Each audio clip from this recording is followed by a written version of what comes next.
చిరునామా reverend P వజ్జర్ Kumar, సన్నిధి సంపద, సలోమే దేవమందిరం, వద్దిపర్రు, ఆత్రేయపురం మండలం, తూర్పుగోదావరి జిల్లా.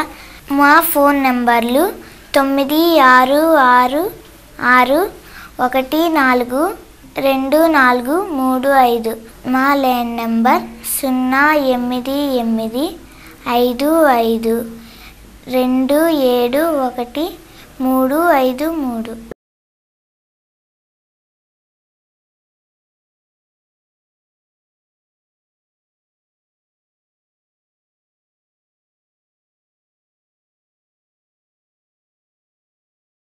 దేవుని యందు ప్రియమైన సన్నిధి సంపద అనే కార్యక్రమం వీక్షించుతున్న వాళ్ళారా, దేవనామను మీకు శుభములు ఆశీర్వాదములు కలుగునుగాక. ఆమేన్. లోకమును జయించుట ఎట్లు, జయించువాని పరిస్థితి, లోకమును జయించుట ఎట్లు అనేది మనము నేడు ధ్యానం చేద్దాం. ప్రియులారా, బైబిల్ గ్రంథమును మనం చూసినప్పుడు దేవుని సన్నిధానములో మనం ఉంటే లోకమును జయించగలదు. లోకమును జయించడం అంటే లోకములోని వ్యక్తులను జయించడం కాదు, కానీ లోకంలో ఉన్నట్టు కుయుక్తులను మనము జయించగలిగినటువంటి స్థితి కలిగి ఉండాలి. బైబిల్ గ్రంథంలో దావీదు మహారాజు కీర్తనలో వ్రాయించి ఉన్నాడు. 128వ కీర్తన మనందరికీ సుపరిచితమైనటువంటి కీర్తనే. అదే, నీలోగిట నీ భార్య ఫలించు ద్రాక్ష వలివలే ఉండును. కనుక ప్రతి ఒక్కరూ ఆ యజమాని యొక్క భార్య ఫలించే స్థితిలో ఉండాలి అంటే ఆ యొక్క యజమాని లోగిట మరి యజమాని యొద్ద ఉండాలి అనేది మనం ఇక్కడ చూస్తూ ఉన్నాం. లోగిలి అనగా అర్థం ఏంటంటే గుమ్మము, సమీపము. కనుక మనందరము కూడా యేసు ప్రభు కొరకు సిద్ధపరచబడనయ్యున్నటువంటి పెండ్లి కుమార్తె సంఘము, వధువు సంఘము, పెండ్లి కుమార్తె కన్యక.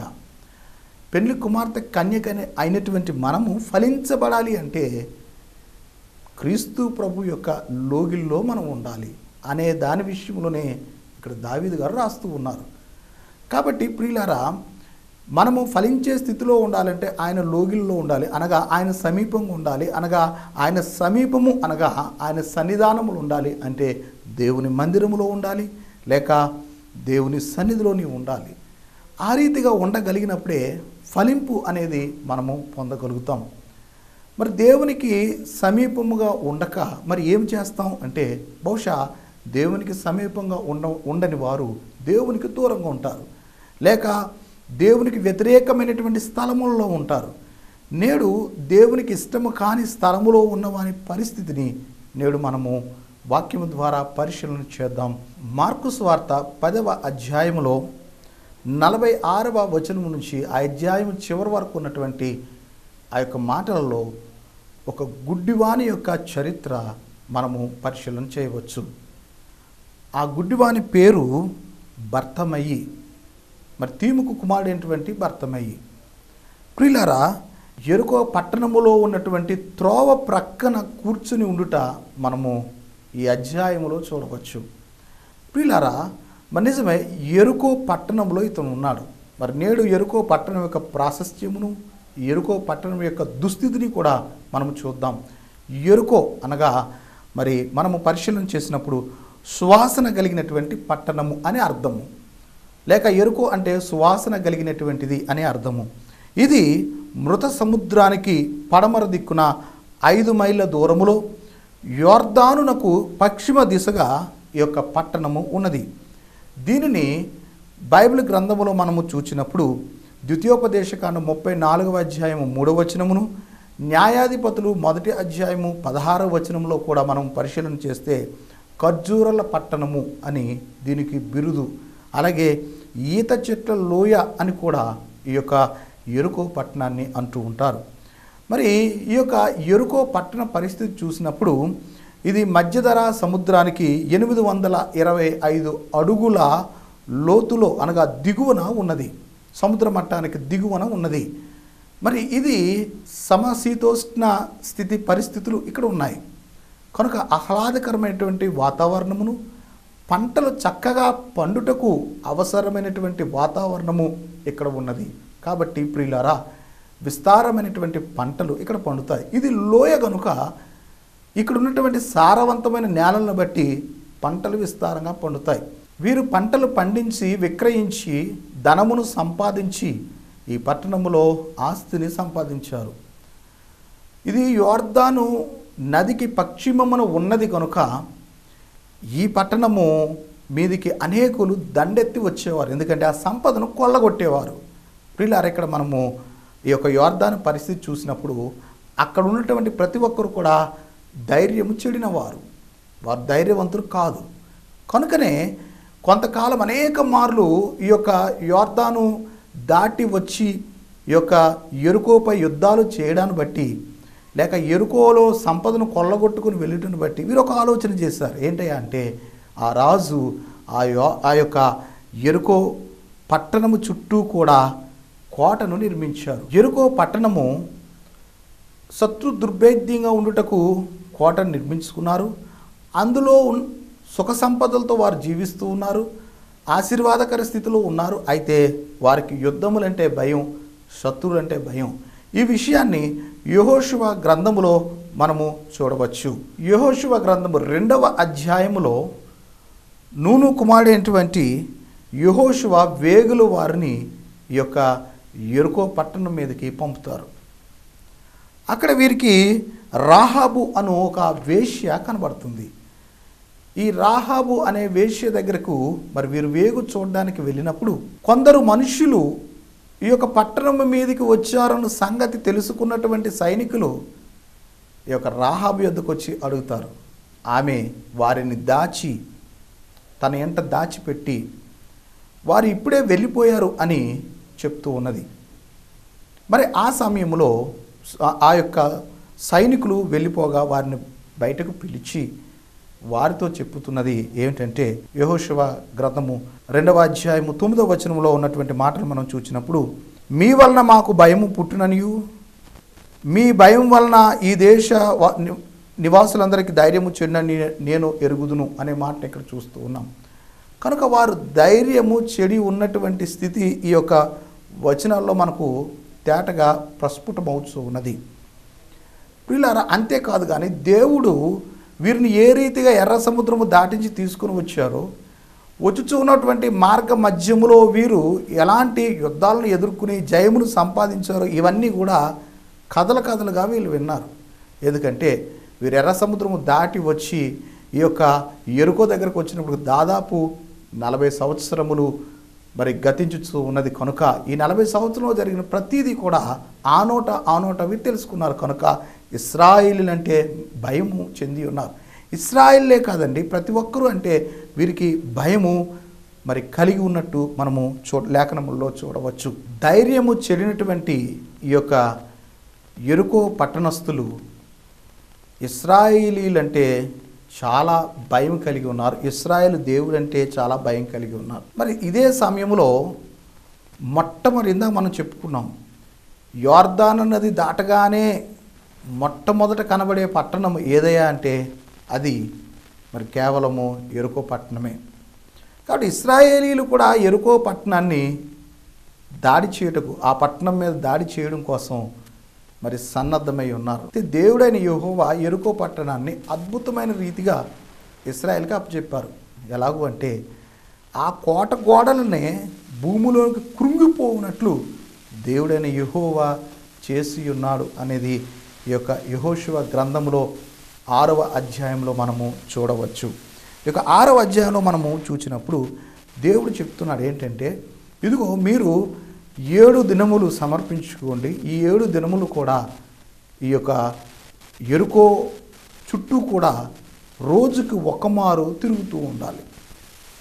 మరి ఆ రీతిగా రోజుకు ఒకమారు తిరిగినప్పుడు 6 దినములు తిరిగి 7వ రోజు మీరు పొట్టేల కొమ్ములు ఊదుచు మరి చప్పట్లు కొట్టి కేకలు వేసినప్పుడు నేను మీ ఎడల చేయు గొప్ప స్థితిని మీరు చూడండి అని చెప్తూ ఉన్నారు. మరి ఆ రీతిగా చేయుటను బట్టి ఆ యెరికో కోటలు కృంగి ఉండగా వాటి మీదుగా ఇశ్రాయేలులోనికి వెళ్ళినట్లు మనము పరిశీలన చేయవచ్చు. ప్రియులారా, అదే సమయంలో దేవుడు అంటున్నాడు కదా, యెహోషువ గ్రంథము నుంచి 6వ అధ్యాయము 17వ వచనాన్ని మనం చూసినప్పుడు, యెహోవా ఈ పట్టణమును మీకు అప్పగించున్నాడు, ఈ పట్టణమును దీనిలో ఉన్నది యావత్తును యెహోవా వలన శపించబడును అనే మాట మనం చూస్తూ ఉన్నాం. కనుక శపించబడినటువంటి పట్టణము, అలాగే అక్కడ ఉన్నటువంటి సమస్తమును శపించబడింది. కనుక వెండి బంగారములను తీసుకొని అవి దేవుని మందసములో లేక దేవుని బొక్కసములో వాటిని ఉంచాలి, కానీ దాన్ని ఎవరు కూడా వాడుకోకూడదు, దేవుని ధనాగారంలో దాన్ని ఉంచాలి అని దేవుడు చెప్తూ ఉన్నారు. కనుక యెరికో అనేది శాపగ్రస్తమైనటువంటి పట్టణముగా దేవుడు సూచించాడు. అంతేకాదు యెహోషువ ద్వారా దేవుడైన యెహోవా చెప్పుచున్నటువంటి శాపవచనం ఏంటంటే 26వ వచనంలో చూచినప్పుడు, ప్రియులారా, ఎవడు యెరికో పట్టణమును కట్టించపునునో వాడు యెహోవా దృష్టికి శాపగ్రస్తుడగును. వాడు దాని పునాది వేయగా దాని జ్యేష్ఠ కుమారుడు చచ్చును, దాని తలుపులు నిలువనెత్తగా వాని కనిష్ట కుమారుడు చచ్చును అనే మాట అక్కడ చూస్తున్నాం.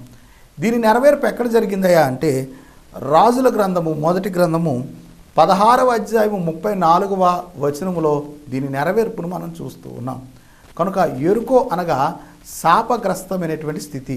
అలాంటి శాపగ్రస్తమైనటువంటి పట్టణము వీధులలో ఈ యొక్క భిక్షకుడు తను భిక్షమడుకుంటున్నాడు. అంతేకాదు ఈ భిక్షకుడు గుడ్డివాడిగా ఉన్నాడు. గుడ్డివాడిగా ఉన్నటువంటి ఈ భర్తమయ్యి ఆ త్రోవలో యేసు ప్రభు వెళ్ళుచూ ఉండగా ప్రభువా ప్రభు అని కేకలు వేయుచున్నటువంటి పరిస్థితి మనం చూస్తున్నాం. ఇక్కడ ఒకటి యెరికో పట్టణం అనగా శాపగ్రస్తమైన పట్టణం, 2 యెరికో పట్టణం అనగా దిగువన ఉన్నటువంటి పట్టణం. యేసు ప్రభు మంచి సమరయుడు అనే కథను శిష్యులకు చెబుతూ ఆ మంచి సమరయుడు కథలో యేసు ప్రభు చెప్తాం. లూకా సువార్త 10వ అధ్యాయము 30వ వచనంలో ఉన్నటువంటి మాటను మనం చూస్తే ఆ యొక్క సమరయుడు యెరూషలేము ఉన్నత స్థితిలో ఉన్నటువంటి పట్టణము, ఈ యొక్క యెరికో దిగువన ఉన్నటువంటి పట్టణం. కాబట్టి ఆత్మీయ స్థితిలో మనం చూసినప్పుడు యెరూషలేము అనగా ఆత్మీయ స్థితిలో గొప్ప స్థితిలో ఉన్నటువంటి పరిస్థితి, యెరికో దిగువన ఉన్నటువంటి పరిస్థితి. ప్రతి ఒక్కరూ పైకి ఎగబాకాలని చూస్తూ ఉంటారు, కానీ క్రిందికి దిగిపోవాలి అని ఎవరు అనుకోరు. ఇక్కడ ఆ రీతిగా ఉండుటను బట్టే, ఆత్మీయ స్థితిలో దిగజారుటను బట్టే ఈ సమరయుడు దొంగల బారిన పడినట్లు యేసు ప్రభు ఉపమానం చెప్తూ ఉన్నారు. చూసారా ప్రియులారా, ప్రతి ఒక్కరు కూడా ఆత్మీయ స్థితిలో ఎదగగలగాలి, కానీ దిగిపోకూడదు. కనుక ఇలాంటి యెరూషలేము పట్టణం వైపు మనం వెళ్ళాలి అనగా ఆత్మీయ స్థితిలో ఎదుగుదల కావాలి. ఈ యెరికో పట్టణం అనేది దిగువనున్నది అనగా ఒకటి శాపగ్రస్తమైనది, రెండవది దిగువన ఉన్నటువంటి పట్టణం. ఇలాంటి పట్టణం ఉన్నటువంటి భర్తమయ్యి విషయానికి మనం వచ్చినప్పుడు మార్కు సువార్త 10వ అధ్యాయము ఈ 46 నుంచి మనము ప్రతి వచనాన్ని ధ్యానించుచూ ఉన్నప్పుడు యేసు ప్రభు ఆ త్రోవను వెళ్తూ ఉన్నాడు. యేసు ప్రభు వెలుచూ ఉన్నప్పుడు సాధారణంగా ఆయన వెంట అనేకమైనటువంటి జనసమూహములు ఉంటూ ఉండేవి. ఈ యొక్క గొడవను అల్లరిని ఈ యొక్క కేకలను చూసినటువంటి భర్తమై కూడా కేకలు పెడుతూ ఉన్నాడు. ఏమిటయా అంటే మనం ఇక్కడ చూసినప్పుడు 47వ వచనంలో దావీదు కుమారుడా యేసు నన్ను కరుణింపుము అని కేకలు వేయచ్చు ఉన్నాడు. ఇదే సమయంలో అనేకులు అతను వారించారు, నువ్వెందుకు కేకలు వేయచ్చు ఉన్నావు నువ్వు అని అనేకులు గద్దించున్నారు. అయినను అతడు విడవలేదు. ఈ కేకే ప్రార్థన. ప్రియులారా, మనము యేసు ప్రభువుకు ప్రార్థించాలి, మనము యేసు ప్రభువుకు విన్నవించుకోవాలి, మనము యేసు ప్రభువుని సమస్తమును అడిగే స్థితిలో ఉండాలి. కొందరు అంటూ ఉంటారు, లేక ఒక సమయం లేనప్పుడు మనం మానివేయటం కాదు, కానీ మనమే యేసు ప్రభువును అడగగలిగినటువంటి స్థితిలో ఉండాలి. ఇక్కడ అనేకులు వారించుతూ ఉన్నా అతను కేకలు వేయడం మాత్రం మానలేదు. కనుక ఈనాడు అనేకులు వారించున్నా నువ్వు ప్రార్థన చేయడం మాత్రం మానకూడదు. ఎప్పటి వరకు అంటే యేసు ప్రభు వినేంత వరకు కూడా ప్రార్థన చేయగలగాలి. ఇక్కడ యేసు ప్రభు విన్నారు కనుక యేసు ప్రభు నుంచి సమాధానం వచ్చేసింది.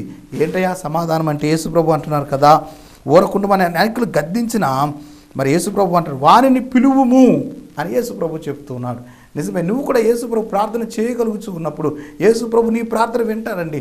నీ ప్రార్థన వినినప్పుడు యేసు ప్రభు నిన్ను పిలుస్తారు, యేసు ప్రభు నీ వద్దకు వస్తారు, యేసు ప్రభు నీతో మాట్లాడతారు.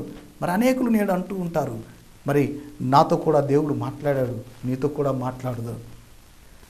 నేడు దేవుడు అందరికీ కనబడును, అందరితో మాట్లాడును అనే విశ్వాసమును మనము కలిగి ఉండాలి. అది గొప్ప స్థితి. కొందరు అంటారు దేవుడు ఎక్కడ కనబడతాడండి, దేవుడు ఎక్కడ మాట్లాడతాడండి, దేవుడు ఎవరితో మాట్లాడతాడు, దేవుడు కనబడితే భస్మైపోతామండి అంటారు. ప్రియులారా, అది మంచిది కాదు. దేవుడు కనబడును, దేవుడు మాట్లాడును, దేవుడు అందరికీ కనబడును, అందరితో ఇక్కడ గుడ్డివాడిగా ఉన్నటువంటి ఈ యొక్క భర్తమయ్యి తన గుడ్డితనంలోనే యేసు ప్రభువుని చూచాడు. గుడ్డితనము అనే విషయాన్ని మనం పరిశీలన చేస్తే మరి ఇతను వాస్తవంగా తేమయ్యి కుమారుడైనటువంటి భర్తమయ్యి అని చాలా స్పష్టంగా వ్రాయబడి ఉంది బైబిల్లో మనం చూసినప్పుడు అనేక మంది గుడ్డివారిని యేసుప్రభు స్వస్థపరిచారు. వారి యొక్క పేర్లు అయితే లిఖించబడలేదు, కానీ ఇతను ఒక గొప్ప వ్యక్తే, కానీ గుడ్డితనాన్ని కలిగి ఉన్నాడు. మరి మనము కూడా నేడు గుడ్డితనాన్ని కలిగి నాశనమైనటువంటి స్థితి ద్వారము ముందు లేక వీధుల్లో మనం తిరుగులాడుతూ ఉన్నాం. మనకున్న గుడ్డితనం ఏంటంటే ఆత్మీయ గుడ్డితనం, దేవుని చూడలేకపోవడమే. దేవుని చూడగలిగినటువంటి స్థితి లేని గుడ్డితనాన్ని మనం కలిగి ఉన్నాం. అందుకే అపోస్తలుడైన పౌలు కొరింథీయులకు రాసిన పత్రికలో మరి 2వ పత్రిక 4వ అధ్యాయము 4వ వచనంలో ఈ మాటలు రాయబడి ఉన్నవి.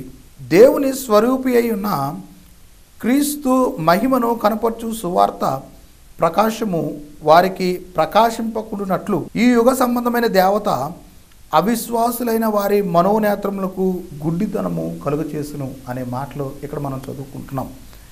ప్రియులారా, ఇక్కడ ఈ యుగ సంబంధమైనటువంటి దేవత ఏం చేస్తుందంటే వారి మనోనేత్రముకు గుడ్డితనము కలుగచేస్తూ ఉన్నది అనే మాట మనం చూస్తున్నాం. మరి ఈ యుగ సంబంధమైనటువంటి దేవత ఎవరు అంటే ఏదో పెద్ద దేవత అనేది కాదు, కానీ మన పనులు, అలాగే దేవునికి సమయం కేటాయించకపోవడం, మనకున్నటువంటి ఇబ్బందులు, మనకున్నటువంటి సమస్యలు, వీటన్నిటిని బట్టి మనం దేవునికి దగ్గర కావడం లేదు, కానీ దూరంగా అయిపోతున్నాం. కొందరైతే వారి సమస్యలు, శ్రమలను బట్టి దేవునికి దగ్గర అవుతూ ఉన్నారు, కానీ వారి సమస్యల్లో వారు మత్తులై ఉంటూ ఉన్నారు. కనుక మరి వారికి ఆత్మీయ గుడ్డితనము వస్తూ ఉన్నది. దీనిని మనము పారద్రోలాలి. దీన్ని పారద్రోలాలంటే భర్తమేవలే కేక అనే ప్రార్థన మనము చేయాలి. మరి ప్రార్థన చేసినప్పుడు మనలో ఉన్నటువంటి గుడ్డితనం అనేది పోతూ ఉన్నది. దేవుని బిడ్డలారా, ఈ సమయం మందు మరి ఒక కోడి పెట్ట తను పెట్టినటువంటి గుడ్డుల్ని పొదుగుతూ ఉందట. మరి పొదుగుతూ ఉండగా ఆ యొక్క గుడ్ల లోపల మరి సిద్ధపడుచున్న లేక మరి బయటకు రావడానికి సిద్ధంగా ఉన్నటువంటి మరి ఆ యొక్క కోడి పిల్లలు ఉన్నాయి. ఇప్పుడు ఆ కోడి పెట్ట గుడ్ల మీద పొదుగుతూ ఈ ప్రకృతిలో ఉన్నటువంటి ప్రతి సౌందర్యాన్ని కూడా తన పిల్లలతో ముచ్చటిస్తూ ఉందట.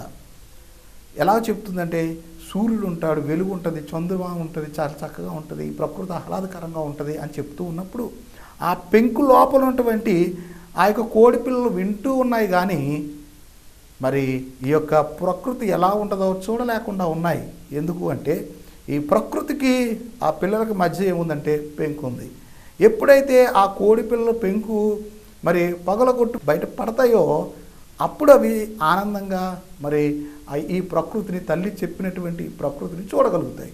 అలాగే దేవుని గొప్ప స్థితి, ఆశీర్వాదకర స్థితి అనేకులు సాక్ష్యం చెప్తూ ఉన్నట్టు బట్టి అనేకులు మరి దేవుడి గురించి నాకు దేవుడు చాలా మంచి చేశాడు, చక్కని ఆశీర్వాదం ఇచ్చారు అని చెప్తూ ఉన్నట్టును బట్టి అనేకులు అది రమ్యంగా ఉంటుంది, కానీ దానిని మనము అనుభవించగలిగినప్పుడు దాని రుచి ఏంటో మనకు తెలుస్తుంది. కాబట్టి మరి అది అనుభవించాలి అంటే తప్పనిసరిగా దేవుని సన్నిధానంలో మనము నిలుచుని ఉండాలి అనేది మీకు తెలియపరచు. ఒక పంది బురదలో కొట్టిమిట్లాడుచు ఉందంట.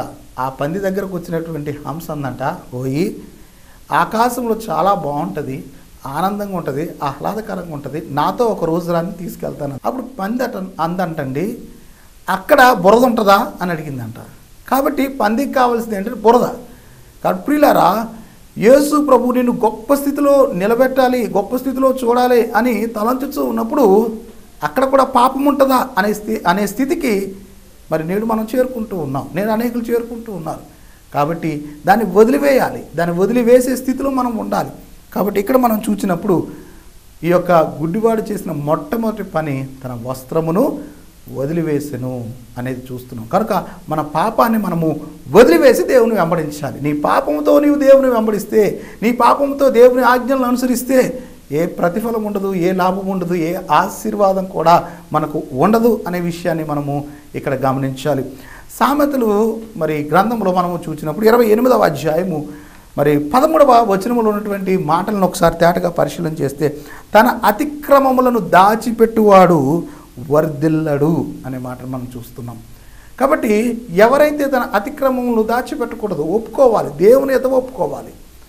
దేవుడు మన యొక్క అతిక్రమను పరిహరించువాడు ఆయనే కనుక ఆయన యొద్ద మనము ఒప్పుకున్నప్పుడు మనము మన యొక్క అతిక్రమలు పరిహరించబడతాయి. మరి ఎవరు కూడా పరిహరించలేరు.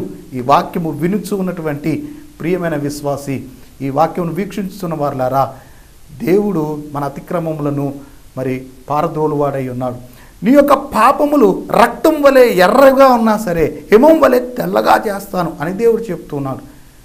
మన వస్త్రములను ఆయన రక్తం ఉతుక్కోవాలి అని చెప్తున్నాడు. కనుక యేసు ప్రభు దగ్గర, యేసు ప్రభు యొద్దకు వచ్చినప్పుడు ఆయన రక్తధారలచే మనను ప్రోక్షించి మన యొక్క పాపములను ఆయన పరిహరించి స్వస్థ బుద్ధులుగా, స్వస్థ చిత్తులుగా మనము చేసేవారైనారు. అంతేకాదు కానీ నువ్వు యేసు ప్రభు దగ్గరకు వచ్చి నీ అతిక్రమం దాచిపెట్టినలా నీవెప్పటికీ వర్ధిల్లవు. వాటిని ఒప్పుకొని విడిచిపెట్టువాడు కనికరము పొందును అనే విషయాన్ని మనం చూస్తూ ఉన్నాం.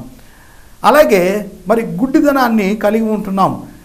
ఈ గుడ్డితనము మనము తొలగించుకొని చూపును పొందాలి. అనగా ఏ చూపు అంటే మనకుండే ఈ చూపు కాదు, కానీ మనము మనోనేత్రముతో మనము చూడగలగాలి. ఈ మనోనేత్ర స్థితి, మనోనేత్రముతో దేవుని చూడాలి. ఇక్కడ ఈ యొక్క భర్తమై కూడా దేవుని కనికరాన్ని పొందిన విషయాన్ని మనం ఇక్కడ చూస్తూ ఉన్నాము. కాబట్టి ఇప్పుడు యేసు దగ్గరకు దిగ్గున లేచి వస్తూ ఉన్నాడు. యేసు ప్రభు దగ్గర దిగ్గున లేచి వచ్చినప్పుడు అప్పుడు యేసు అడుగుతున్నాడు కదా, నేను నీకు ఏమి చేయగోరుచూ ఉన్నాను. ఎంత చక్కని మాట అండి. యేసు ప్రభు చెప్పుచూ ఉన్నారు, నేను నీకు ఏమి చేయగోరుతున్నాను. ఇదే ప్రశ్న నిన్ను అడిగితే నువ్వేం చెప్తావు? మనము ఎత్తుక్కుంటూ ఉంటాం. యేసు ప్రభుని ఏం అడగాలి, ఏ విషయంలో? యేసు ప్రభు నాకు మంచి చేస్తాడు, ఏం అడగాలి, ఏం కావాలి? ఉద్యోగం కావాలా, ఆశీర్వాదం కావాలా, లేక ధనం కావాలా, ఉన్నట్టు లాటరీ టికెట్ దొరికేటట్టు ధనం కావాలా? ఇవన్నీ ఆలోచిస్తాం. కానీ గుడ్డివానికి అవసరమైనది ఏమీ కాదు, తన గుడ్డితనం పోవాలి, అదొకటే. కాబట్టి అంటున్నాడు, అతనికి ఎదుక్కోలేదు, ఇక వెతుక్కోకుండా మాట్లాడుతున్నాడు. ఏంటంటే ఆ గుడ్డివాడు అంటున్నాడు, బోధకుడా నాకు దృష్టి కలుగ చేయుము అని ఆయనతో అడిగారు. ప్రియులారా, నిజమే, అతను సూటిగా యేసు ప్రభు కూడా సూటిగా అడుగుతున్నాడు. ఆ యొక్క గుడ్డివాడు కూడా సూటిగా సమాధానం చెప్తున్నాడు. ఏంటంటే నా గుడ్డితనమును నాకు దృష్టి కలుగ చేయుము అని అంటూ ఉన్నాడు. కాబట్టి ప్రియులారా, నిజమే. అప్పుడు యేసు ప్రభు ఏమన్నాడో తెలుసా అండి? 52వ వచనంలో చూస్తే, నీవు వెళ్ళుము, నీ విశ్వాసము నిన్ను స్వస్థపరిచినని చెప్పాను. నిజమే, విశ్వాసము. ఎవరిలో అయితే విశ్వాసం ఉంటుందో వారే ఆశీర్వాదాన్ని పట్టుకునేవారై ఉన్నారు. యేసు ప్రభు రక్షకుడు అనే గొప్ప విశ్వాసం మనకు కలిగి ఉండాలి. కాబట్టి యేసు ప్రభు స్వస్థత చేసినటువంటి ప్రతి కార్యములో కూడా 2 విషయాలు మనం చూస్తాం. ఒకటి, నీ పాపములు పరిహరించబడినవు కనుక నీవు స్వస్థపడ్డావు అని చెప్తున్నారు. రెండవది, నీ విశ్వాసం బట్టి నువ్వు స్వస్థపడ్డావు అని 2 మాటలు కూడా యేసు ప్రభు అనేక సందర్భాల్లో వాడారు. కాబట్టి విశ్వాసం అనేది ప్రాముఖ్యత. ఈ వాక్యం వినుచు ఉన్నటువంటి మీరందరూ కూడా విశ్వాసం కలిగి ఉండాలి. ఎవరి మీద? నా మీద అవసరం లేదు, ప్రక్క వారి మీద అవసరం లేదు, లేక ఇతరుల మీద విశ్వాసం కాదు. మొదట నీవు దేవుని మీద విశ్వాసము కలిగి ఉండాలి. కలిగి ఉన్నప్పుడు మనం ఏదనుకుంటే అది నెరవేరుతుంది. విశ్వాసం కలిగి దేవుణ్ణి అడిగినప్పుడు అడుగుడే మీకు ఇవ్వబడును అనే వాగ్దానం నెరవేరుతుంది. అంతేగాని విశ్వాసము లేకుండా ఇది జరుగునా అని అనుకుంటే అది నెరవేరదు. దేవుని బిడ్డలారా, విశ్వాసము కలిగి ఈ రాయి వెళ్ళి సముద్రంలో పడాలి అంటే అది తప్పనిసరిగా పడుతుందని దేవుడే చెప్తూ ఉన్నారు. కాబట్టి విశ్వాసం అనేది ప్రాముఖ్యమైనటువంటి స్థితి. యోహాను పత్రిక, మొదటి పత్రిక 5వ అధ్యాయము 4వ వచనంలో మనం పరిశీలన చేసినప్పుడు, దేవుని మూలముగా పుట్టిన వారందరూ లోకమును జయించుదురు, లోకమును జయించిన విజయము మన విశ్వాసమే. యేసు దేవుని కుమారుడని నమ్మువాడు తప్ప లోకమును జయించువాడు ఎవడు అనే మాట మనం చూస్తూ ఉన్నాం. ప్రియులారా, ఇక్కడ మనం చూసినప్పుడు లోకమును జయించిన విజయము మన విశ్వాసమే. దేవునికి స్తోత్రం, హల్లెలూయా. కనుక ఈ లోకమును జయించాలని, లోకములో మేము మొదట నేను చెప్పాను, లోకములో వ్యక్తులను కాదు, లోకములో కుయుక్తులను జయించాలి. కనుక లోకంలో కుయుక్తులను జయించాలి అంటే మన విశ్వాసమే మొదట. మన విశ్వాసం మెట్టు అనేది మనం ఎక్కగలిగినప్పుడు మనము జయించగలుగుతాం. అంతేకాదు, యేసు దేవుని కుమారుడని నమ్మువాడు తప్ప లోకమును జయించేవాడు మరెవడు లేడు. నిజమే, యేసు ప్రభువును దేవుని కుమారుడు అని ప్రతి ఒక్కరూ నమ్మాలి. నేడు అనేకులు యేసు ప్రభు దేవుని కుమారుడు నమ్ముతూ ఉన్నారు కనుకనే అనేకులు మరి యేసు మార్గములోనికి, యేసు ప్రభు మార్గములోనికి వస్తూ ఉన్నారు. యేసు ప్రభు యొక్క బోధలు ఆకర్షించబడి వస్తూ ఉన్నారు. మరి యేసు నామములో వారు నడిచి వెళ్తూ ఉన్నారు కాబట్టి లోకమును జయించగలుగుతున్నారు. ఇక్కడ మరి ఈ యొక్క గుడ్డివాడు ఎరుకో అనే శాపగ్రస్తమైన నాశనమైనటువంటి పట్టణ వీధుల్లో ఉన్నాడు. అప్పటి వరకు గుడ్డితనాన్ని కలిగి ఉన్నాడు. ప్రియులారా, యేసు ప్రభు ఆ మార్గమును వెలుచూ ఉన్నప్పుడు కేక అనే ప్రార్థన చేత అభ్యర్థించాడు. దేవుడు పిలిచాడు, స్వస్థతనిచ్చాడు. అతని విశ్వాసమే అతను స్వస్థపరిచిందని చెప్పాడు. ఇక్కడ గుడ్డివాడు తన యొక్క వస్త్రాన్ని వదిలివేసి యేసు ప్రభువును వెంబడించారు అనే విషయాన్ని మనం ధ్యానించుకుందాం. అంతేకాదు, మరి నీలోగిట నీ భార్య ఫలించు ద్రాక్షవల్లి వలె ఉన్ననుగా శాపగ్రస్తమైన లోగిలి కాదు, దేవుని యొక్క విజయమును అందించు.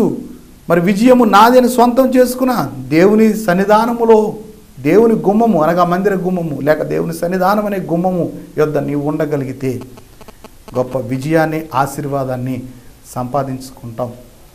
కాబట్టి మరి నిజమే ప్రియులారా, అట్టి గొప్ప విజయము మీ స్వంతము ప్రభువు చేసి శాపగ్రస్తమైన స్థితిలో నుంచి బయటకు వచ్చి పాపమును వదిలివేసి అతిక్రమములు ఒప్పుకొని దేవుని నామములో గొప్ప ఆశీర్వాదము పొందగల ధన్యకర స్థితి ప్రభువే వినుచు నమ్మికలకు అందించును గాక. ఆమెన్. మరణాత. చిన్ని ప్రార్థన చేసుకుందాం. సర్వోన్నతుడ, మహిమ కల తండ్రి, నీకు స్తోత్రములు నాయనా.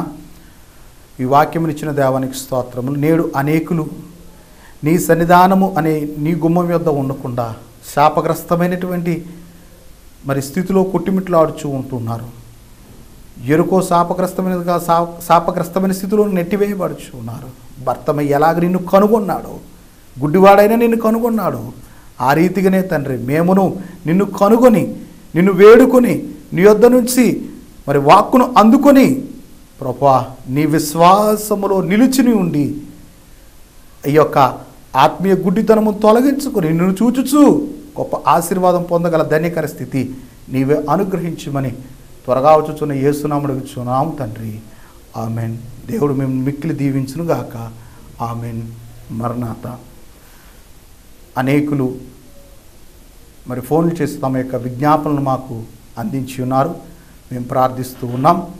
మరి ఆ విజ్ఞాపనలో మరి కొత్తపేట నుంచి అప్పారావు గారు మరి ఫోన్ చేసి ఉన్నారు.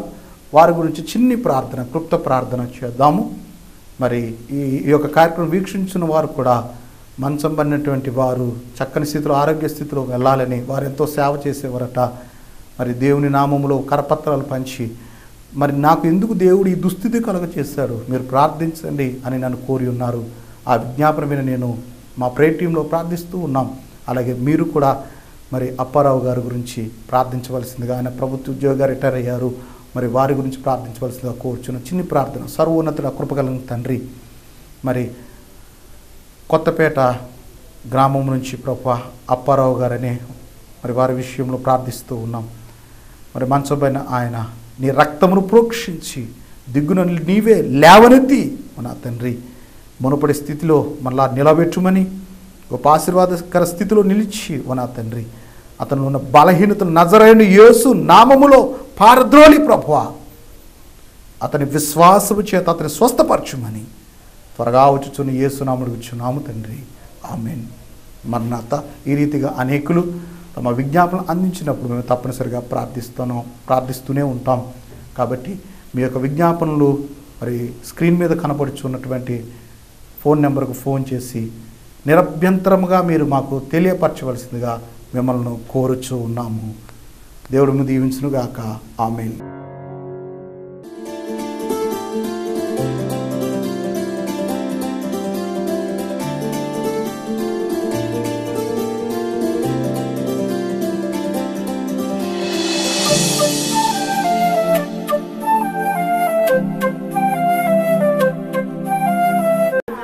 అందరికీ మరణాత.